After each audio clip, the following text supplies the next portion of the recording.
সকাল হলেই শুরু হয় ঠকঠক শব্দ, চলে সন্ধ্যা পর্যন্ত।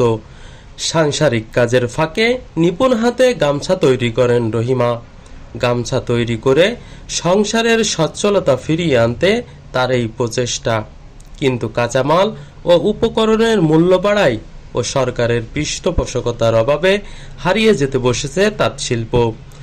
বলছিলাম খুলনার ফুলতলা উপজেলার দামোদর বণিকপাড়া গ্রামের গামছা কারিগরদের কথা।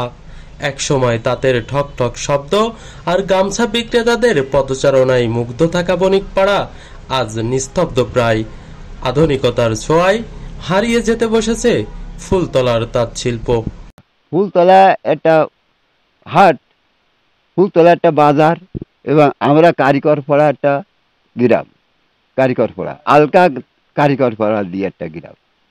কিন্তু আমাদের এই যে গ্রামে বহু তাঁত ছিল, প্রতি ঘরে ঘরে ছিল তাঁত। কিন্তু এই যে সুতোর যে সমস্যাটা, এটা মানে বাজারের দাম বেশি এবং পাওয়া যায় না, বুঝছেন, পাওয়া যায় না। এখন আমরা এমনই একটা সমস্যা যে আমরা মানে ছেলে ফেলে নিয়ে কোনো কিছু করে খাবো, এরা পথ নিয়ে। কিন্তু আস্তে আস্তে আমাদের কুটির শিল্পটা, এই তাঁতের যে গামছাটা, এই গামছাটা কিন্তু আমাদের হারায় যাচ্ছে।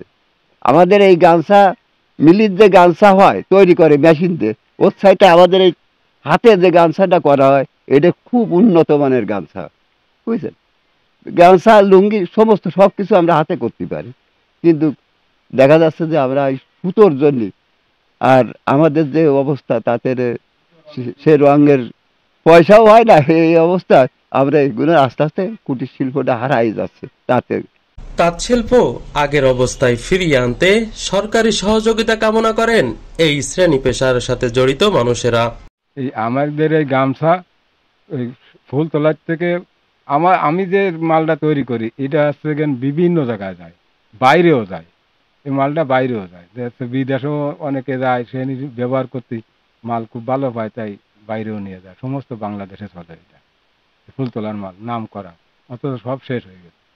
সরকারিভাবে যদি আমাকে সহায়তা করা হয়, কিংবা বিনা সুদে যদি আমাকে ঋণ দেওয়া হয়, তাহলে হয়তো আমরা কিছুটা এতে ফিরে আসতে পারি।